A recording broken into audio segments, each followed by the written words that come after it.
The Australian outback is not merely a place, it is an ancient entity that guards its secrets with lethal intensity. It is a vast expanse of sun-bleached red earth and shimmering heat waves that distort reality. Here, the sky is a heavy sapphire dome that offers no shade, only the relentless, punishing glare of a sun burning above. In this unforgiving wilderness, silence is a physical weight, a suffocating blanket that swallows screams before they leave a throat. The land remembers every drop of blood. Sarah stepped out of her mud-caked rental SUV, the door hinges screaming against the fine grit. She was a woman of the city, accustomed to the rhythmic pulse of traffic. But here, she felt like a ghost haunting a world that had moved on. Her skin was tight with a layer of fine ochre dust, and her throat felt like it had been scraped with sandpaper. She stood before a decaying petrol station, a skeletal structure of rusted corrugated iron that looked as though it might collapse under a single heavy sigh. The air here was thick with the scent of old diesel and the metallic tang of drying earth. She wasn't a tourist. She was driven by a desperate hope. Her younger brother Leo had vanished 3 weeks ago. Leo was an aspiring photographer who saw the world through a lens of wonder. He had been obsessed with documenting ghost towns. He had sent one last distorted photo of a crumbling church before his phone went dark. Since then, Sarah's life had become a singular, obsessive mission to find him. The local authorities had been useless. The sergeant had merely shrugged his shoulders. "People go walkabout, miss," he'd said, his voice flat. "He'll turn up when he's thirsty enough." But Sarah knew Leo. He wouldn't just leave his gear. Walking behind the derelict station, her boot kicked something in the silt. She knelt, her heart hammering, and pulled the disc from the dirt. It was a Nikon lens cap. It looked as though it had been ground into the earth by a heavy heel. "The desert doesn't give back what it takes easily." The voice was a low rasp. Sarah spun to find a man leaning against a rusted water tank. This was Jack. He looked as if he'd been forged in a furnace. His face was a rugged landscape of deep lines, dominated by a jagged, silvery scar that sliced across his left cheek. He was a tracker who lived on the fringes, said to know the desert's darkest corners. Sarah held up the lens cap, her hand trembling. "My brother was here," she stated. Jack didn't move, but his flint-grey eyes locked onto hers. He didn't offer sympathy. It was a desert luxury.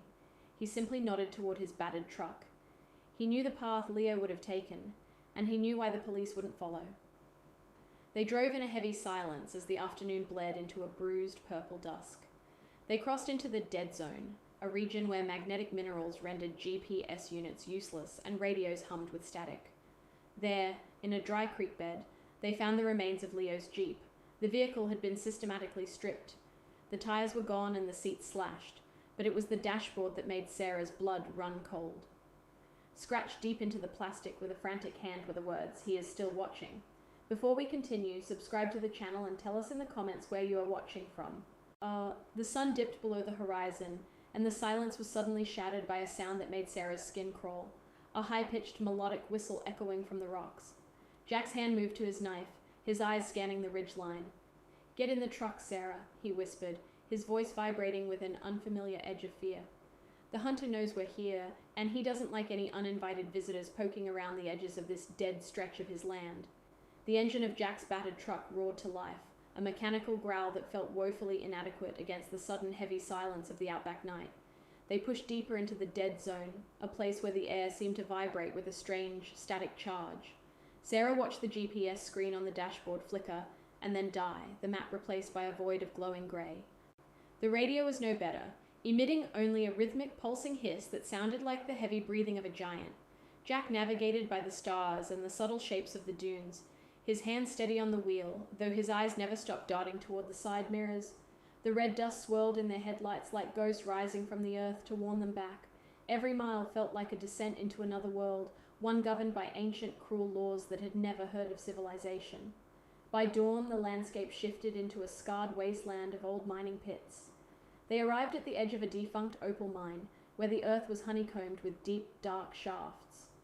Jack pulled the truck to a halt near a series of peculiar mounds. Sarah's breath hitched as she stepped out into the biting morning air. These weren't natural formations. They were shallow graves, dozens of them, marked only by pieces of twisted rebar or jagged stones. With a shovel from the truck, Jack began to clear the top layer of dirt from the newest mound, his face a mask of grim determination. Sarah watched, her hands pressed to her mouth, the terror of finding Leo's face staring back at her nearly paralyzing her lungs. But the body beneath was a stranger, a man in hiking gear, his eyes wide and clouded with the dust of his final moments. While none of the graves held Leo, the discovery confirmed a horrific truth. They were standing in a cemetery of the forgotten. As the sun rose higher, casting long, skeletal shadows across the mine, Jack finally spoke. He didn't look at Sarah as he leaned against the rusted frame of a long-dead crane. He spoke of a girl named Chloe, his own daughter, she who had wandered away from their camp 20 years ago. He had tracked her for 3 days, finding only a single ribbon from her hair before the desert wind erased her trail forever. The grief had carved deeper lines into his face than the sun ever could. He wasn't just a guide, he was a man hunting for a ghost, fueled by the agonizing hope that he might save someone else's child where he had failed his own. Sarah felt a surge of empathy, seeing the broken man beneath the hardened exterior. He was a prisoner of this landscape, bound to its red earth by a tragedy that refused to heal. Suspicion, however, is a weed that grows quickly in the dark. While Jack was scouting the perimeter of the mine, Sarah returned to the truck to find a bottle of water. Reaching into the back seat, her hand brushed against something soft wedged into the floorboards. She pulled it out, her heart skipping a beat. It was a jagged scrap of red flannel, stiff with dried, dark blood. Her mind raced. The pattern matched the shirt Jack was wearing perfectly. A cold shiver that had nothing to do with the morning air raced down her spine. Was Jack really the savior he claimed to be? Or was he a predator leading her into a trap?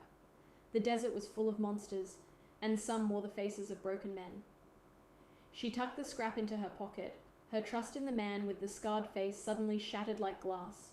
They moved on, the tension between them thick enough to choke. A few miles from the mine, tucked into a narrow canyon, they found it, the hunter's trophy room. It was a hidden campsite, shielded by overhanging rocks. It wasn't a camp for living. It was a warehouse of stolen lives. Sarah moved through the clearing in a daze, her eyes landing on piles of discarded wallets, stacks of sun-bleached shoes, and rows of digital cameras with smashed lenses. Then she saw it. Hanging from a low-hanging branch of a dead ghost gum tree was a bright blue windbreaker. It was Leo's favorite jacket, the one he had worn in every photo he'd sent home. Sarah grabbed the fabric, pressing it to her face. It smelled of wood smoke and the copper tang of fear. Her grief transformed instantly into a sharp, icy rage. Leo was alive, or he had been very recently, and someone was treating his life like a souvenir. The silence of the canyon was suddenly oppressive. Sarah looked up at the high, jagged ridges surrounding them. The feeling of being watched was no longer a suspicion. It was a physical weight pressing against her chest.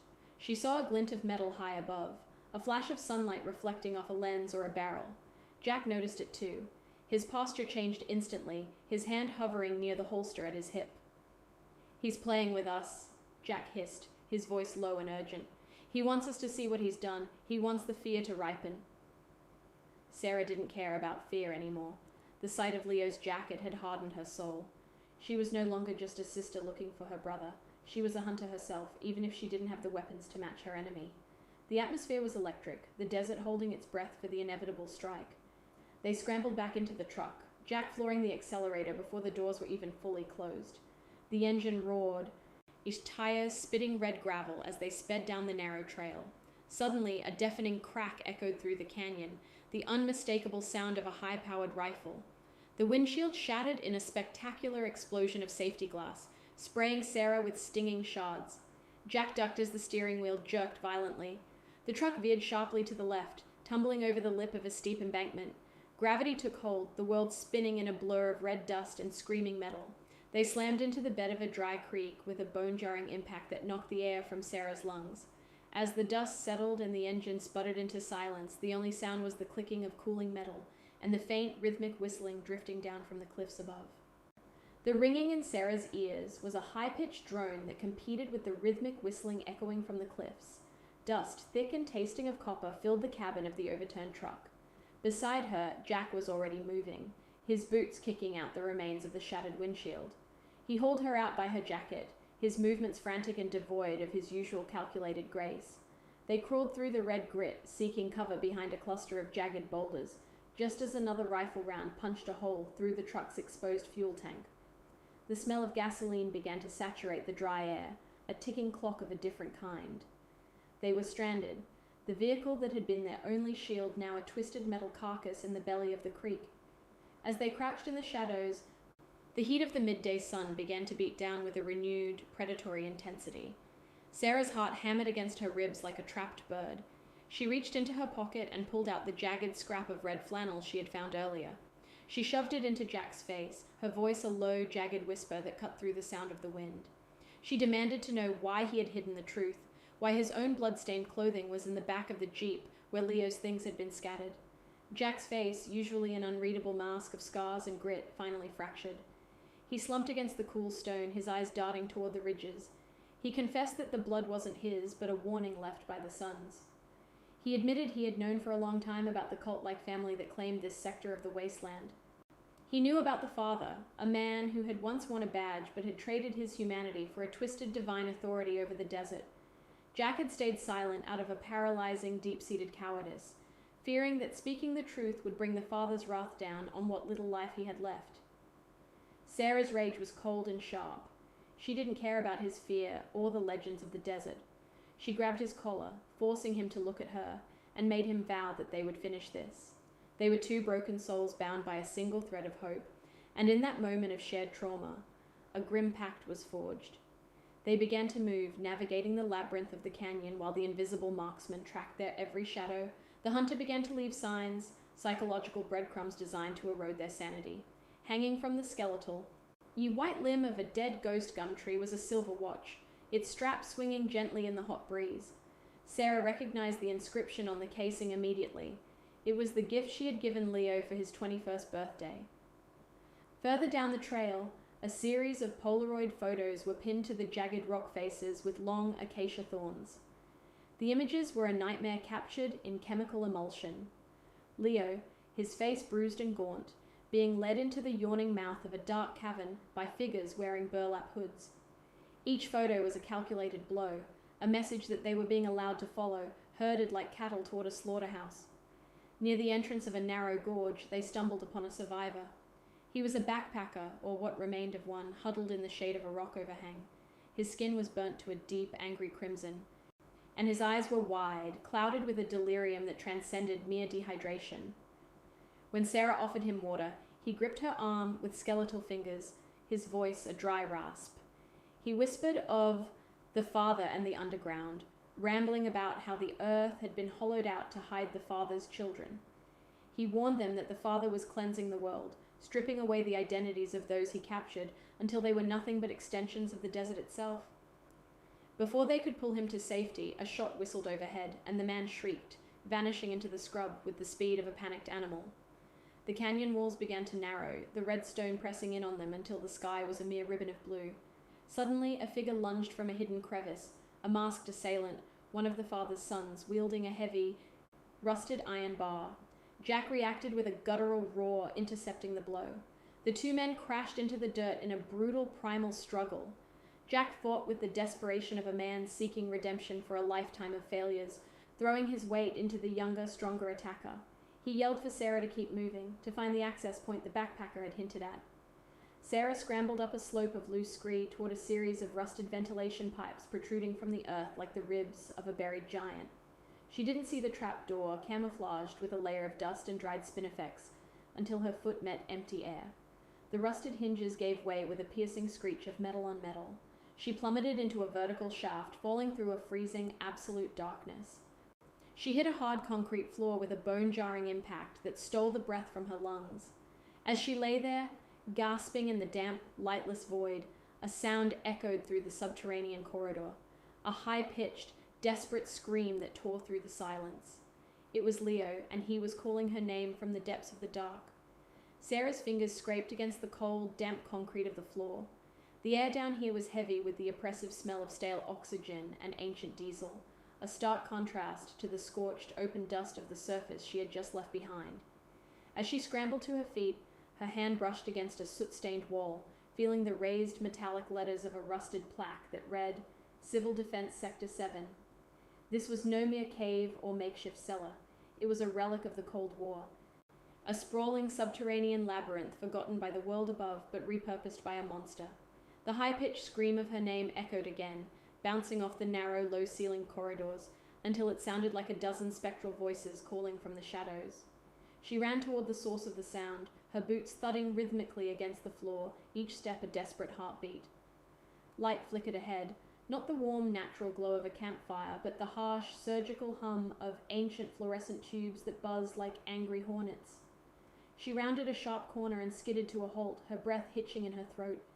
In a large central chamber filled with salvaged computer terminals and rows of rusted filing cabinets, a man stood waiting as if he had been expecting her. He was tall, dressed in a faded, olive-drab uniform that still bore the ghostly sun-bleached outlines of police patches on the shoulders. This was the father. His face was a map of severe, uncompromising lines, his eyes reflecting a terrifying clinical clarity that chilled Sarah to the bone. He didn't look like a frantic cult leader. He looked like a man who believed his cruelty was a divine necessity. He began to speak, his voice a calm, resonant baritone that filled the echoing chamber. He explained his twisted mission. The Outback was a holy place, and he was its self-appointed god, a former lawman who had traded his badge for the right to cleanse the world of those who didn't respect the desert's power. To him, the tourists and drifters who wandered into the wasteland were pollutants. By capturing them and breaking their spirits until they forgot their very names, he believed he was returning them to the earth in their purest form. Around the edges of the room, figures lurked in the flickering shadows. These were the children, haggard, hollow-eyed men and women with vacant stares and jerky, submissive movements. They were ghosts trapped in human skin, their identities erased by the father's psychological grinding. Sarah's eyes finally found a heavy iron gate at the far end of the room. Behind the rusted bars, chained to a central support pillar, was Leo. He looked skeletal, his skin a sickly, translucent pale from weeks of deprivation. When he looked up at her, there was no spark of recognition or joy in his eyes, only a hollow, primal terror that suggested his mind was hanging by a single frayed thread. He didn't scream again. He simply whimpered, a low, guttural sound that broke Sarah's heart more than any shout ever could. The father approached her, his presence suffocating and arrogant. He offered her a choice, a twisted test of her own worthiness to survive. He told her she could walk out the door right now, back to her city life, but she would have to leave Leo behind to serve the desert as his newest disciple. If she chose to stay, they would both belong to the wasteland forever. The psychological weight of the ultimatum pressed down on her like the ceiling of the bunker itself, but Sarah didn't flinch.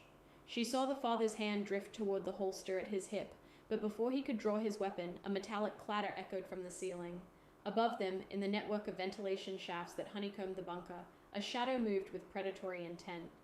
Jack had survived the fight on the surface and had found his way in. A sudden, sharp smell of smoke began to waft through the air vents. Jack wasn't just coming for them. He was burning the father's world to the ground from the inside out. Orange light began to flicker in the distance as the fires he had set in the auxiliary storage rooms took hold, feeding on decades of old documents and dry rot. The father's calm facade finally fractured, replaced by a snarling, animalistic rage as his sanctuary was breached. He barked orders to his confused children, but the thickening smoke was disorienting them, scattering the broken souls into the dark. Sarah lunged for a heavy iron wrench lying on a nearby workbench, her eyes locked on the keys hanging from the father's belt.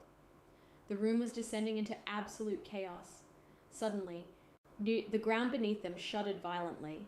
Jack had evidently hit something volatile, perhaps a forgotten fuel reservoir or a pressurized gas line. A massive explosion rocked the foundations of the Cold War shelter, the sound a deafening roar that threw Sarah to the ground. The overhead lights flickered once, twice, and then shattered into thousands of glass needles. Total suffocating darkness swallowed the room. The only sound now was the crackle of fire in the distance, and the heavy, rhythmic breathing of a killer who knew these tunnels by heart. Sarah reached out into the void, her hand searching for her brother, knowing the father was somewhere in the blackness, hunting them in the one place he truly felt like a god. The darkness in the bunker was a physical weight, smelling of fire. Sarah pressed her trembling back against a cold concrete pillar, the iron wrench gripped so tightly that her knuckles throbbed. The father's boots clicked nearby, a slow, predatory rhythm. She reached out, her fingers brushing the cold, wet metal of Leo's chains. He was shaking, his breath coming in ragged gasps. She jammed the wrench into the lock. She twisted until the metal snapped. The sound echoed like a gunshot through the smoky corridor. "Sarah?" Leo's voice was a fragile thread. She didn't answer. She just grabbed his arm, pulling him upward. Leo's weak legs moved with frantic, adrenaline-fueled strength. A flashlight beam suddenly and violently illuminated the father's monstrous face. "You cannot steal what the desert has claimed," he hissed, raising a heavy revolver. Suddenly, a shadow lunged from a side duct. Jack tackled the father into metal cabinets. In the chaos, Jack screamed for Sarah to take Leo toward the service elevator. The sons were emerging from the smoke, their faces masked by grime. Jack didn't hesitate. He ignited a flare, washing the corridor in the color of blood. He held a heavy iron bar, standing as a lone sentry between the siblings and the approaching cultists. Sarah looked back, her eyes meeting Jack's for a final, searing moment. There was no fear in his expression, only a quiet peace. He was making sure another sister didn't lose her brother. Sarah hauled Leo into the rattling elevator cage. As the gate slammed and gears began to grind, she watched Jack vanish into the swarm of the father's children. The last thing she heard from the depths was Jack's defiant roar. The elevator rose slowly, finally breaching the surface. The cool night air hit Sarah's face, but the nightmare persisted. The landscape was bathed in the eerie light of a blood-red moon. The father waited near the mouth of an ancient mine. He had navigated another exit, his uniform tattered and face smeared with soot. He didn't use his gun. He held a rusted excavating tool, his breathing rhythmic. Sarah pushed Leo behind a pile of tailings and stood her ground, her fingers closing around a heavy geological hammer. The fight was primal. They circled each other in the red dust, the silence of the Outback returning to witness the struggle. The father swung with madness, the metal whistling inches from Sarah's head. She realized she couldn't win through brute force. She had to use the land he claimed to worship. Leading him toward the edge of the crumbling mine shaft, Sarah feinted a stumble. As the father lunged to deliver a final blow, she dropped and swung the hammer into his ankle. He screamed, a sound of pure rage, and lost his balance. For a second, he teetered on the edge of the abyss, his eyes locking with hers. She saw no regret, only a dark void. Then, the earth gave way. He disappeared into the darkness of the ancient shaft, swallowed by the very earth he believed he ruled. The oppressive silence that followed was deafening. Sarah crawled back to Leo, but her relief was short-lived. A faint light flickered from the emergency hatch. Jack crawled out, his chest a map of jagged wounds. Sarah rushed to him, propping his head against her knees. He looked up at the stars, a faint smile touching his scarred lips. He fumbled and pulled out his old tracker's badge, pressing the metal into Sarah's palm. "I can go home now," he whispered. "She's waiting." As Jack's hand went limp, Sarah looked at the badge, then back at the bunker. Among the father's scattered things, she had seen a map marked with dozens of red circles stretching endlessly across the desolate continent. The father was dead, but the camps were many. The whistle on the wind wasn't just the breeze, it was the sound of a vast, terrifying machine still in motion. Sarah stood over the cooling remains of Jack, the tracker's badge pressing a cold, metallic dent into her palm. The harsh morning sun began to bleed over the horizon, painting the landscape in purple and orange. It was a beautiful dawn, a cruel contrast to the carnage that lay hidden beneath the red earth. She took Leo's hand. His fingers were still trembling, his gaze fixed on a distant point far beyond the physical, dusty world, and began to walk. They were ghosts moving through a landscape that didn't care if they lived or died. The desert was an ancient, indifferent god, and they were merely dust blowing across its surface. Every step was a struggle against their exhaustion. They walked for hours. Time had lost its linear meaning in the heat haze that turned the horizon into a liquid mirror. The highway finally appeared like a black ribbon cutting through the red heart of the continent. When the roar of a road train finally vibrated through the soles of her worn, tattered boots, Sarah didn't find the strength to scream. She simply stood in the middle of the asphalt, a specter holding her brother upright. The driver, a man with a wrinkled face, pulled the massive truck to a screeching halt. He didn't ask questions. The sight of their hollow eyes and sun-baked skin told a story of the deep desert that he had heard whispered, but never truly believed until this moment. In the sterile corridors of the hospital, the Outback felt like a fever dream. Yet, the scars remained real. Leo spent weeks in a silent ward, his eyes tracking the movement of shadows on the wall. as if expecting the father to emerge from the darkness. He had been broken in ways that medicine couldn't cure, his spirit fractured by the conditioning of the cult.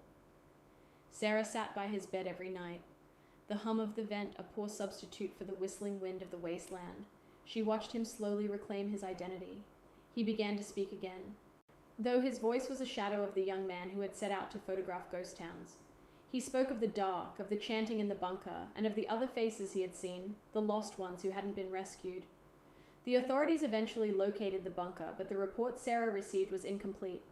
While the investigators found the remains of the sanctuary, the majority of the children, the broken drifters who had served him, were gone. They had vanished into the scrub. The underground labyrinth was a tomb, yet it felt strangely hollow, as if the darkness had simply relocated. The police files spoke of a cult, but Sarah knew the truth was far more expansive. She remembered the maps, the logs, and the cold efficiency of the operation.